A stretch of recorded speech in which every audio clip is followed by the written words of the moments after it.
ఎఫెసీయులకు రాసిన పత్రిక 6వ అధ్యాయం 11వ వచనం చదువుతున్నామండి. మీరు అపవాది తంత్రములు ఎదిరించుటకు శక్తి గలవారగునట్లు దేవుడిచ్చు సర్వాంగ కవచమును ధరించుకొనుడి.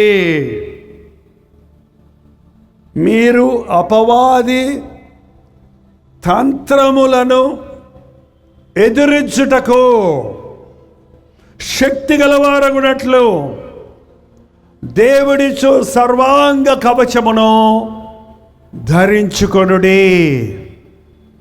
అపవాది, సాతాను, దుష్టుడు, ఈ లోకాధికారి అని పిలువబడుతున్నవాడు,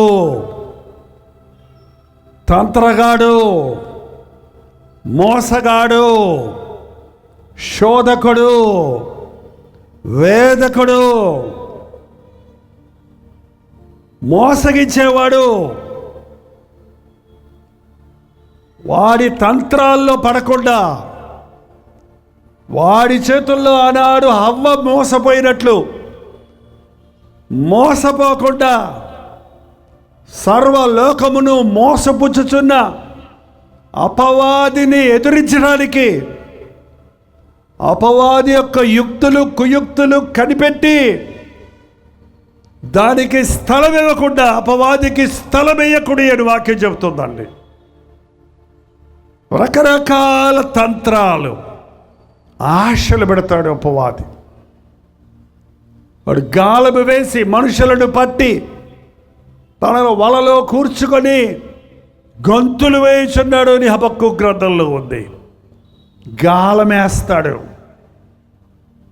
ఏదో ఒకటి చూపించి ఎరవేసి ఆశ పెట్టి మనుషుల్ని తన బుట్టలో వేసుకుంటున్నాడు.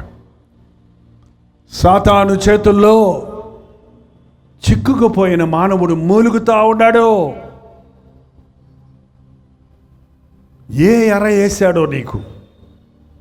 డొబ్బాశ పెట్టాడు, శరీరేచ్ఛలు పెట్టాడు. మన అపవాది తంత్రములు ఎరిగిన వారి కనుక చక్కటి మాట ఉంది ఇక్కడ. చాలామంది చాలాసార్లు ఈ ప్రసంగం వినే ఉంటారు, కానీ మళ్ళీ ఈరోజు పరిశుద్ధాత్ముడు స్పష్టంగా నీతో మాట్లాడాలని ఆశిస్తూ ఉన్నాడు. మీరు అపవాది తంత్రములు ఎదుర్చుటకు శక్తి గలవారగునట్లు దేవుడిచ్చు సర్వాంగ కవచమును ధరించుకొనుడి. ఏలైనగా మనము పోరాడునది శరీరులతో కాదు కానీ ప్రధానులతోనూ అధికారులతోనూ ప్రస్తుత అంధకార సంబంధములకు లోకనాథులతోనూ ఆకాశ మండలమందున్న దురాత్మల సమూహములతోనూ పోరాడుచున్నాము. అందుచేతను మీరు ఆపద్దినమందు వారిని ఎదురించుటకు సమస్తమును నెరవేర్చిన వారై నిలువబడుటకు శక్తిమంతులగునట్లు దేవుడు ఇచ్చు సర్వాంగ కవచమును ధరించుకొనుడి. మనం పోరాడేది మనుషులతో కాదు. మీ సమాధానాన్ని పోగొట్టింది మీ ఇంటికి వచ్చిన కోడలు కాదు. ఈ పిల్ల ఇంటికాడికి వచ్చిన కాడి నుంచి మనకు సమాధానం లేదు అంటుంటుందంట కొంతమంది. ఏంటండి, పొద్దున్నే పిల్లిని చూశాను, అందుకే ఇవాళ బతుకంతా ఇలా అయిపోయింది. నీ బతుకుని పిల్లి మారుస్తుందా? అయ్యో మీ అనే పిల్లి, దానికి నువ్వు భయపడతావేంటయ్యా? ఏంటండి, మనకి ఏ మనిషి విరోధి కాదు, ఏ జంతు విరోధి కాదు. మన పోరాటాలు మనుషులతో కాదు, దురాత్మలతో, వాయుమండల అధిపతులతో. దేవుడు మన పక్షమునుండగా మనకు విరోధి ఎవడు? ఒకడే మన విరోధి. మీ విరోధి అయిన అపవాది గర్జించు సింహము వలె ఎవరిని మిగుదనా అని తిరుగుచున్నాడు. ఎవడిని ఏ ఎరేసి లాగాలా? ఆనాడు సంసోన్ని దేవుడు గర్భంలోనే ఏర్పరుచుకున్నాడు, పరిశుద్ధపరుచుకున్నాడు, ఆత్మతో నింపుకున్నాడు. శత్రువుల్ని జయించు, బహుశూరుడుగా బలవీరుడుగా బ్రతుకుతుండగా ఆ సంసోనికి ఎర్రవేశాడు సాతాను. యుద్ధానికి పైన సంసోను ఒకతను చూచెను అని ఉందండి. ఎవరో ఒక అమ్మాయి అందంగా ఉందంట. అమ్మాయిలు అందంగా ఉందోపోతే అసహ్యంగా ఉంటారా?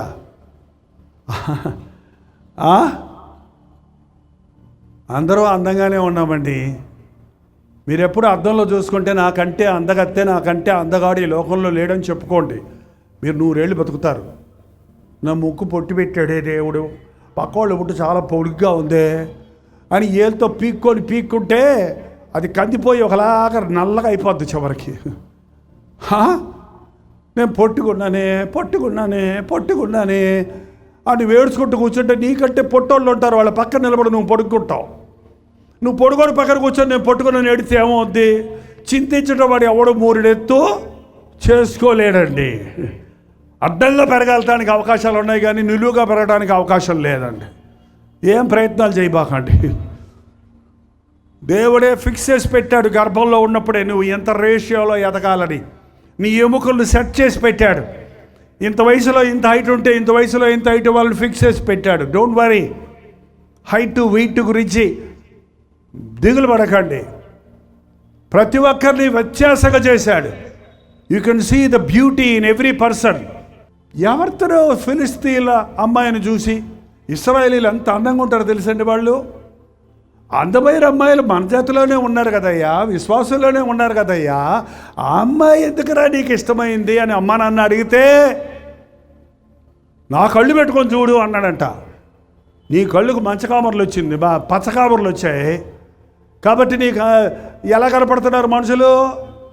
పచ్చ కనపడుతున్నారు అన్నమాట. బంగారపు ఛాయలో ఉంది ఆ అమ్మాయి. ఆ అమ్మాయి మామూలు ఛాయలో ఉంది, నీ కళ్ళల్లో పసుపుదనం ఉంది, అందుకే అట్ట కనపడుతుంది. ఏంటంటే సాతాను మన కళ్ళకు బైర్లుగా ముంచుతాడండి. సాతాను మనకి చూడకూడని చూపిస్తాడు, చూడవలసినవి చూడనివ్వడు. అంతే. ఎరేశాడు శరీరాశ, మోహపు చూపు. చాలు, దొరికిపోయావు సాతానికి. స్పష్టంగా చెప్పాడు ప్రభు, వ్యభిచారము చేయవద్దన్న మాట మీరు విన్నారు కదా. నేను మీతో చెప్పున్నది ఏమనగా, ఒక స్త్రీని మోహపు చూపుతో చూచువాడు. అమ్మా మీరు కూడా అక్కడ బైబిల్లో అక్కడక్కడ కొన్ని మార్పులు ఉంటాయి, మీరు చేర్చుకోవాలి. ఒక పురుషుని మోహపు చూపుతో చూచినది అప్పుడే తన హృదయంలో వ్యభిచారము చేస్తున్నావు. క్రియల్లో పాపం చూస్తాం కాదు, నీ ఆలోచనల్లోనే పాపం జయించడానికి దేవుడు శక్తినిచ్చాడు. నీకు ఆలోచన వచ్చినప్పుడే నీవు దాన్ని జయిస్తే క్రియల్లో పాపంలో పట్టబడేదాకా ఉండవండి. ఎంతమంది యవనస్తులు పిచ్చి పిచ్చి స్నేహాలు చేసి ప్రేమ కలాపాలంటూ చదువుకోండ్రా అని తల్లిదండ్రులు కష్టపడి ఫీజులు కట్టి పాకెట్ మనీలు ఇస్తే హైదరాబాదు, బెంగళూరు, అమెరికాలు అక్కడికి ఇక్కడికని పోయి విజయవాడ ఏమన్నా తక్కువ? డెవలప్ అయిపోతుంది. ఇది కూడా ఏమైపోతుంది? ఎప్పుడైతే బ్యూటీ పార్లర్ వచ్చిందో డెవలప్ అయిపోయింది, ఎప్పుడైతే జిమ్ములు వచ్చాయో డెవలప్ అయిపోయింది, ఎప్పుడైతే రమ్ములు గిమ్ములు డ్రగ్స్ దొరుకుతున్నాయో తెగ డెవలప్ అయిపోయింది. నేను ముంచేయడానికి అది తెలియటంలో మనుషులకి. ఆ పల్లెటూరులో అయితే ఇవన్నీ ఉండవు. హాయిగా ఎండకి మంచి ఆరోగ్యంగా చక్కగా అమ్మ వండిన వంట తింటారు. పురిగిపోయిన KFCలు, పురిగిపోయిన మాంసం అండి, పురుగులు పెట్టిన మాంసం అండి, అయ్యే కావాలి. ఎప్పుడు పురుగుల మంది అంట బాటిల్లో పోసి అమ్ముతారు. కోలా ఏంటండి, మంచినీళ్ళు తాగరా బాబు, మంచి ఆరోగ్యం అంటే అయ్యొద్దంట. నాకు కూల్ డ్రింక్లే తాగుతాను నేను. ఎంతమంది ఇవన్నీ ఎరండి. Don't be addicted. ఎప్పుడన్నా ఒకసారి తాగండి, వద్దర్లా. కోలా ఏం పాపంగా తాగితే, కానీ అది లేకపోతే నాకు నిద్ర పట్టదు, అది తాకపోతే నాకు తిన్నది అరగదు, అది లేకపోతే నాకు నోటికి రుచించదు అన్నావంటే సాతాను నీకు ఆ బలహీనత పెట్టి నిన్ను దోచుకుంటున్నాడు, నీ ఆరోగ్యాన్ని పాడు చేస్తున్నాడు. ఏమరేశాడు నీకు? నేను ఇది వదిలిపెట్టలేకపోతున్నాను, ఇది మానలేకపోతున్నాను అని నీవు ఏదన్నా అంటున్నావంటే అది సాతాను నీ మీద ప్రయోగించిన తంత్రం. నేను ఆ అమ్మాయినే ప్రేమించాను, నేను ఆ అమ్మాయినే చేసుకోవాలి, లేకపోతే నేను చచ్చిపోతా. ఒక నాయన అయితే అన్నాడంట, చచ్చిపోరా, చచ్చిపో, ఆ అమ్మాయిని చేసుకుని ఎట్టగా చేస్తావు, రోజు దిండనం చేస్తావు, అదేదో ఒకసారి చచ్చిపోకుండా వెళ్ళిపోద్ది. ఏంటండి, చాలామంది చూడండి, నువ్వు దేవుని బిడ్డవై ఉండి సైతాని కూతుర్ని చేసుకుంటే బతుకుతావా చచ్చిపోతావా? విశ్వాసమై ఉండి అవిశ్వాసిని చేసుకోవడానికి ఆశపడే వాళ్ళని ఏం చేయాలి? ఇవాళ కూడా ఒక ప్రార్థన భారం వచ్చిందండి. మా అబ్బాయి చాలా ప్రార్థనా పరుడండి, మంచిగా చర్చకు వస్తాడండి, మంచిగా దేవుని ప్రార్థన చేసుకుంటాడండి. ఈ మధ్య ఒక అమ్మాయి పరిచయం అయిందట, నేను ఆ అమ్మాయినే చేసుకుంటాను అంటున్నాడు. వాళ్ళు ప్రభువుని నమ్ముకునే వాళ్ళు కాదు, వాళ్ళు లోకస్తులు. అదొక భయంకరమైన కుటుంబం. వద్దురా నాయన అంటే వింటలేదు. సైతాన్ వేసాడు, చూశాడు, వచ్చు. వివాహం అన్ని విషయంలో ఘనమైందండి. వివాహం 100 ఏళ్ల పంట అంటారు మన దేశంలో. వివాహం అనేది ఒకసారి జరిగితే మరణం వరకు ఉండాలి. ఒక సంవత్సరం కట్టుకొని పడేసే చీరని గంటలు సెలెక్ట్ చేసుకుంటారు కదా. ఒక చీర కొట్టడానికి 30 చీరలు తిప్పుతారు పైన. అత్తి ఇత్తి అత్తి ఇవి కాదండి, కట్టుకొని పడేసే చీరకి అంత సెలక్షన్ ఉంటే జీవితాంతం నీతో ఉండవలసిన వ్యక్తిని నువ్వు ఏది పడుతుంది, ఎర్రగొంది తీసుకురా, ఎర్రగొంది కదా అది సరిపోద్దంటే సరిపోయిందా? డబ్బుది కదా, కట్టం ఇస్తారు కదా, సరిపోద్దంటే సరిపోద్దా? అయ్యో, ఎరా ధనాశనే ఎరా. దేవుణ్ణి దుఃఖపరిచేదానికి చోటు ఇవ్వద్దు. పతనమైపోయిందండి సంసోను జీవితం. బానిసైపోయాడు వేశ్యకి, బతుకు గెలిబిలి చేసేసుకున్నాడు. ఈరోజు చాలామంది దేవుడి చేత ఏర్పరచబడిన వారు అక్కడక్కడ స్టక్ అయిపోయి ఉన్నారండి. ఈ ఆవరణలోనే ఉండుంటారు. దేవుడు నిన్ను సేవకు పిలిచాడని తెలుసు, దేవుడు నిన్ను రక్షించాడు, ఒకప్పుడు నువ్వు చక్కగా ప్రార్థించావు. ఈ రోజున నీ జీవితం పతనమైపోయింది, విశ్వాసంలో దిగజారిపోయావు. దేవుడి నామానికి సిగ్గు కలిగింది నీ జీవితం ద్వారా. ఇప్పుడైనా పశ్చాత్తాపడు. కనికరించే ప్రభు మనకున్నాడు. అపవాది తంత్రం ఆశ పెడతాడు, వాడికి ఆశ పెడతాడు. పొరుగువాని భార్యను ఆశించేవాడు. దావీదుకి చక్కటి కుటుంబాలు ఉన్నాయి, చాలామంది భార్యలు ఉన్నారు. దావీదుకి బహుభార్యత్వం పాత నిబంధనలో అనుమతించబడింది. దావీదుకి చాలామంది భార్యలు ఉన్నారు కదా, నేను చేసుకుంటే తప్పేంటి అన్నాడు ఒక ఆయన. సొలొమోనుకి 1000 మంది ఉన్నారు కదండి, నాకు 3 కదా అన్నాడు ఒక ఆయన. ఒక భార్య ఉన్నోళ్ళు చెప్పండి అమ్మా ఎలా ఉంది, చెప్పండి అయ్యా ఎలా ఉందో. ఒక భార్యతో ఏగలేక చేస్తాను అన్నోళ్ళు 1000 భార్యలు ఉంటే నిన్ను పీక్కదనరా, అది గొప్ప అనుకుంటున్నావు ఏంటి? ఒక్క భార్యను సంతోషపెట్టలేక 30 తిప్పలు పడుతున్నాడు పురుషుడు ఈ రోజుల్లో. 1000 మందిని పెట్టుకుంటే నీ పని ఏమవుతుంది చెప్పు? ఆయన ఏదో ధనవంతుడు మహాజ్ఞాని కాబట్టి అట్టొకలా తట్టుకున్నాడు. తట్టుకున్నా కూడా చివరికి వాళ్ళకి బానిసలు అయిపోయాడు. అంతా పోయిన తర్వాత బుద్ధి వచ్చిందని మళ్ళీ ఏడ్చి అప్పుడు జగడగడ్డితో కాపురం చేయటం కంటే అరణ్య భూమిలో వెళ్ళటం మేలు. ఏంటండి, యోగ్యురాలు పెనిమిటికి కిరీటము, గుణవతి అయిన భార్య దొరుకుట అరుదు అని 1000 మంది భార్యల్లో వాళ్ళ బుద్ధులు బట్టి ఎట్టట్టుంటారో ఎట్టటోళ్ళు సెలెక్ట్ చేసుకోవాలో చెప్పాడు. సామెతల కింద చదవండి, బుద్ధి వస్తుంది. అంతేగాని అబ్బాయికి సెంట్రల్ గవర్నమెంట్ జాబ్ అని చేసుకుంటే ఇదొక క్రేజ్ అండి. వాళ్ళ అబ్బాయి అమెరికాలో ఉన్నాడంట, పెళ్లి చేసుకుంటే మా అమ్మాయిని అమెరికా తీసుకుపోతాడట. అమెరికాకు పోయి అవస్థలు పడుతున్నారు చూడండి. చెప్పుకునే దిక్కు లేక మాకు ప్రార్థనా భారాలు పంపిస్తారు. ఏంటంటారండి, దేవుడితో ఉంటే ఆనందం కానీ నువ్వు అమెరికాలో ఉంటే ఆనందం ఏంటి? నువ్వు గుడిసెలో ఉంటే ఏంటి, నువ్వు మేడలో ఉంటే ఏంటి, నువ్వు పల్లెలో ఉంటే ఏంటి, నువ్వు పెద్ద సిటీలో ఉంటే ఏంటి? దేవుడు నీతో ఉంటే నీకు పరలోకం.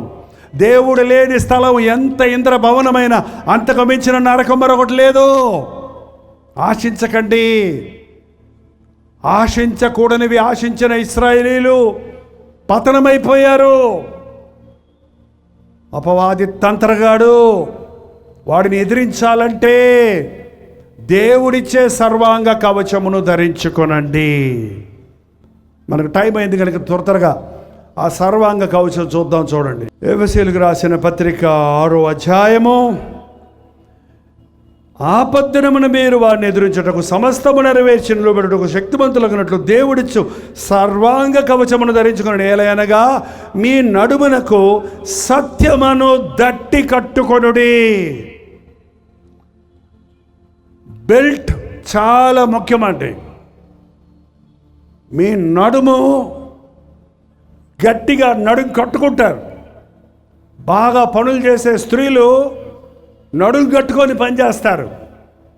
పొలాల్లో కష్టపడి పనిచేసే వ్యవసాయకులు తలకున్న పాగా తీసి నడుము కట్టుతారు. ఎందుకంటే నడుము గట్టిగా ఉంటేనే మనం స్ట్రైట్గా నిలబడగలుగుతాం సరిగా. మన నడుము చాలా ముఖ్యం. మీరు సాతానుకు లొంగిపోకుండా ఉండాలంటే, వాడిని ఎదిరించాలంటే, వాడితో పోరాడాలంటే మీ నడుముకు సత్యము అనే గట్టి బెల్ట్ వడ్డాణం పెట్టుకోండి. ఏ వడ్డాణమా? బంగారంతో వడ్డాణాలు పెట్టుకునే వాళ్ళు ఇప్పుడు లేక రోల్డ్ గోల్డ్ వడ్డాణాలు పెట్టుకుంటున్నారు. ఆ పెళ్ళికి మాత్రం పెట్టుకొని తీసేస్తారులే. ఎందుకు? సంసారాన్ని భరించాలమ్మా, నడుము కొట్టుకొని పనిచేయాలమ్మా అని పూర్వీకులు ఆ పాఠాలు నేర్పించడానికి వాళ్ళకు వడ్డాణాలు చేయించారేమో. మీకు తెలుసో తెలీదో, చేతికి కడియాలు పెట్టేవాళ్ళు. ఇక్కడ నీ కండలు బాగా దట్టిగా ఉండాలి, నువ్వు బకెట్లు నీళ్లు మొయ్యాలి, నువ్వు బాగా రుబ్బి గారెలు వేసి పెట్టాలి మీ ఇంటి వాళ్ళందరికీ, నువ్వు కారం దంచి నీ చేతులతో పనిచేసి నీ కుటుంబాన్ని కట్టుకోవాలి అని పంపేవారండి. ఇప్పుడు మా అమ్మాయి వంట రాదండి, కాఫీ అన్న పెడద్దామా, కాఫీ మేకర్ ఉంటే పెడుతుందండి. నువ్వు పెట్టేదేంటి? కాఫీ మేకర్ ఉంటే అందులో పోసి అది వేస్తే అదే వస్తుంది కాఫీ. ఎంత సున్నితమైన వారిగా ఉన్నామో చూడండి. అంతగా సులభంగా సాతాను చిక్కించుకుంటున్నాడు మనల్ని. సోమరితనం ఉన్న వాళ్ళ దగ్గరికి సాతాను భలే సంతోషంగా వస్తాడండి. సోమరి వాళ్ళని బుట్టలో వేసుకోవడానికి సిద్ధమాడు. ఎప్పుడు కష్టపడేవాడికి సాతానుతో మాట్లాడటానికి టైం లేదు. సోమరుడికి నోటి నిండా మాటలే, చేతుల్లో పని ఉండదు వాడికి. కాబట్టి మాటల్లో మభ్యపెట్టి సాతాను మోసగిస్తున్నాడు. దయచేసి మీ మాటలు కొద్దిగా ఉండాలి. ఇది నిజమా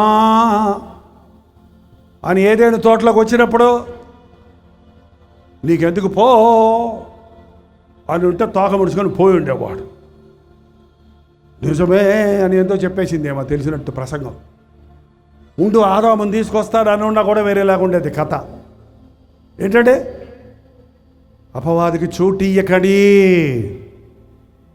వాడి మాటలు మోసపోకుడే. సత్యమనే దట్టి తప్పు చేసిన వాడు వంగిపోతూ ఉంటాడండి. స్ట్రైట్గా నిలబడలేడు, ముక్కుసూటిగా చూడలేడు, కళ్ళల్లో కళ్ళు పెట్టి చూడలేడు.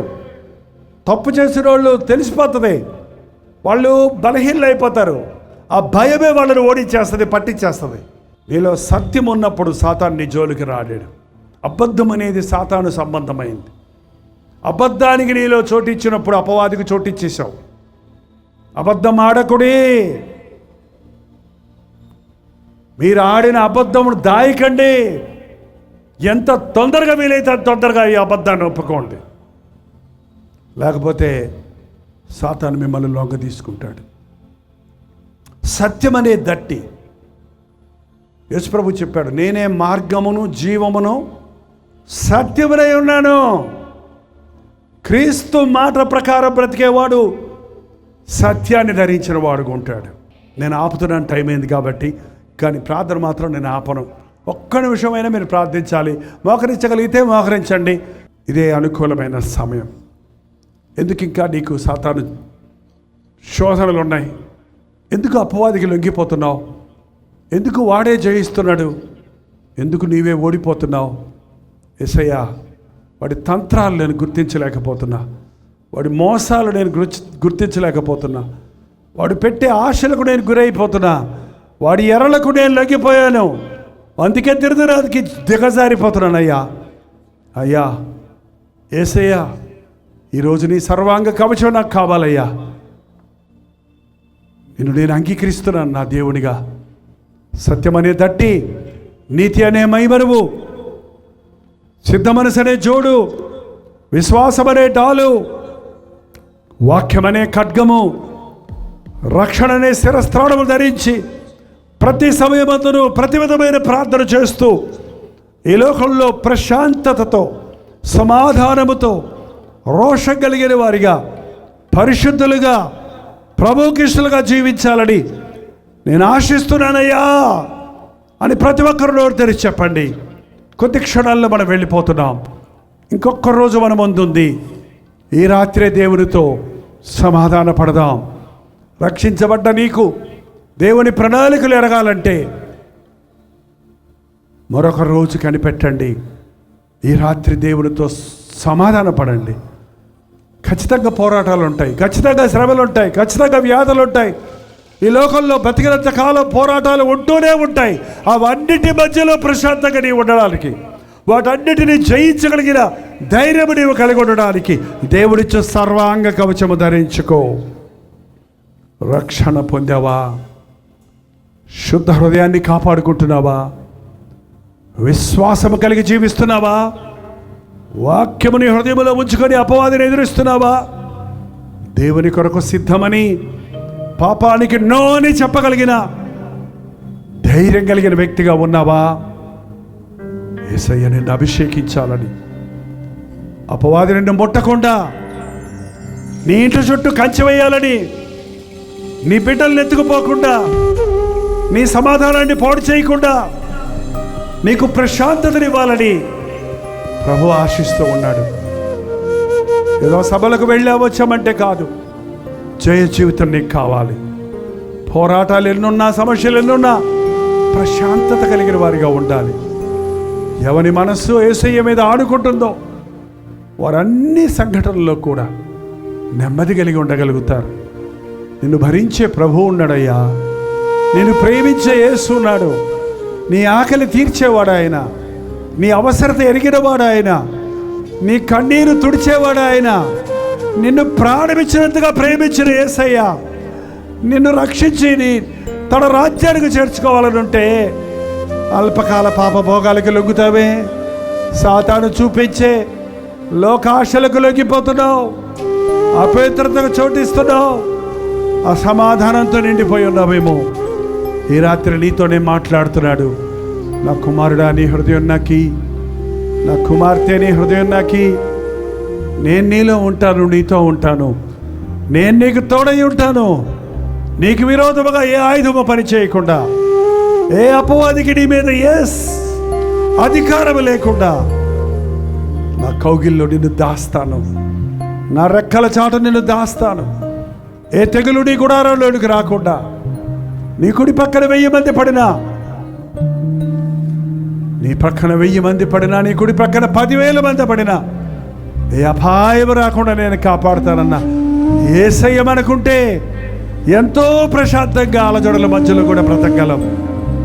నా కుటుంబంలో సమస్యలు ఉన్నాయ్యా, నా జీవితంలో ఆర్థిక ఇబ్బందులు ఉన్నాయ్యా, నా శరీరంలో తీరని రోగాలు ఉన్నాయ్యా, నా కుటుంబంలో ఐక్యత లేదయ్యా, నా బిడ్డలు తిరగబడుచున్నారయ్యా, నా భార్యాభర్తలుగా మా మధ్య సమాధానం లేదయ్యా, రుణ బాధలు ఎక్కువైపోయినాయి అయ్యా, నిరుద్యోగ సమస్యతో బాధపడుతున్నానయ్యా, ఎటు పోయినా దుఃఖమే, ఎటు పోయినా విచారమే, ఏది చేసినా సఫలమవటం లేదేసయ్యా.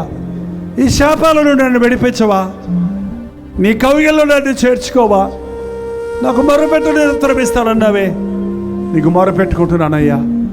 ఈ బాధ ఎవడూ తీర్చలేడు, ఈ సమస్యకి ఎక్కడ పరిష్కారం లేదు. నా సమస్యలన్నీ తీర్చగలిగిన వాడివి నీవే, నా భయములన్నిటి నుంచి విడిపించగలిగిన వాడివి నీవే. నమ్ముచున్నానేసయ్యా, అపనమ్మకం లేకుండా చేయయ్యా. ఈ రాత్రి ప్రభుతో నేను సమాధాన పడుతున్నాను. ఆయన ఇచ్చే సర్వాంగ కవచము ధరించి ఆయన సాక్షిగా ఈ భయంకరమైన శోధనకరమైన లోకంలో బ్రతకాలని ఆశిస్తున్నాను. నా కోసం ప్రార్థన చేయమన్న వారు ఉంటే మీ కుడి చేతి చూపించండి. ప్రార్థన చేసి ముగించబోతున్నాం. పరిశుద్ధుడా, ప్రేమగల తండ్రి, ఒక్కసారి మమ్మల్ని చూడు నాయన. ఈ ఆవరణలో మోకరించిన వారిని, నిలువబడిన వారిని హృదయాలు తెరిచి మూలుగుచున్న వారిని నీ చిత్తము నీ చిత్తము నీ చిత్తము నీ ఇష్టము నీ ఇష్టం వచ్చినట్టు చేసుకో ప్రభువా. నీవు నన్ను విలువ పెట్టి కొన్నావు కదా, నీ సొత్తైన ప్రజగా చేసుకున్నావు కదా. నీవిచ్చే సర్వాంగ కవచముతో నన్ను నింపయ్యా. అపవాది తంత్రాలు ఎదిరించే శక్తి నాకు దయచేయ్యా. లోకంలో బడి కొట్టుకుపోక లోకాన్ని ఎదురీదే పరిశుద్ధాత్మ శక్తిని నాకు దయచేయ్యా. వాక్యమనే ఖడ్గాన్ని చేతపుట్టి అపవాది తంత్రాలను, వాడి అబద్ధాలను, వాడి మోసాలను ఖండించడానికి, ఎదిరించడానికి పరిశుద్ధంగా నీకిష్టుడుగా జయశీలుడిగా నిన్ను మహిమపరిచేవారుగా జీవించడానికి నాకు సహాయం చేయ్యా అని ఎవరెవరు ఈ రాత్రి నీ సన్నిధిలో వారి హృదయాలు తెరిచి మూలుగుచున్నారో, ఎవరెవరో ఇప్పటికే అపవాది చేతుల్లో పడి నలిగిపోతున్నారో, సాతాను తంత్రాలలో పడి నష్టపోయి ఉన్నారో, అట్టి వారిని నజరేయుడైన యేసుక్రీస్తు నామములో విడుదల చేయించున్నాము తండ్రి. అది వ్యభిచారపు కోపమైనా, అది సారాయి మత్తైనా, అది డ్రగ్ అడిక్ట్గా ఉన్నా, అది ధనాశ లోకాశతో ఆడంబరాలతో నష్టపోయి ఉన్నా, నజరేయుడైన యేసుక్రీస్తు నామములో విడుదల చేయించున్నాము తండ్రి. ఇది మొదలుకొని అపవాదిని ఎదురిస్తూ పరిశుద్ధంగా జీవిస్తూ నీ చిత్తములో బ్రతకడానికి, నీ రాజ్యము చేరు వరకు యేసు వైపు చూచుచు ముందుకు సాగడానికి ఈ ఆవరణలో కూడి వచ్చిన ప్రతి ఒక్కరికి నీ సహాయము చేయము. లైవ్లో వీక్షిస్తున్న వారిని కూడా నీవు దర్శించుము నాయన. ఇక్కడ ఉన్న సన్నిధి అక్కడక్కడ ఎవరెవరైతే ఏకీభవిస్తున్నారో విశ్వాసంతో వారును నీ ముట్టుదలను పొందుటకు సహాయము చేయము. పుచ్చి ఉన్న అపవాది తంత్రాలు ఎరిగి ప్రార్థన ద్వారా జయించుటకు, విశ్వాసము ద్వారా విజయమును చూచుటకు మా ఒక్కొక్కరి జీవితాల్లో సహాయము చేయమని, పరిశుద్ధాత్మ కార్యములు బలముగా మా హృదయాలలో ఈ రాత్రి కొనసాగునట్లుగా దీవించి పంపించమని యేసుక్రీస్తు నామములో అడుగుచున్నాను తండ్రి. ఆమేన్. మన తండ్రి అయిన దేవుని యొక్క ప్రేమయు, కుమారుడైన క్రీస్తు యొక్క కృపయు, ఆదరణకర్త అయిన పరిశుద్ధాత్మ యొక్క సహవాసమును కూడి వచ్చిన మనందరికీ ప్రభు కొరకు నిలబడాలని, ప్రభు చిత్తాన్ని చేయాలని, అపవాది తంత్రాలను ఎదిరిస్తూ జయ జీవితాలు జీవించాలని ఆశించే ప్రతి ఒక్కరికి, ఆవరణలో ఉన్నవారికి, లైవ్లో వీక్షిస్తున్న వారికి సదాకాలము ప్రభు తోడై ఉండును గాక. ఆమేన్, ఆమేన్, ఆమేన్.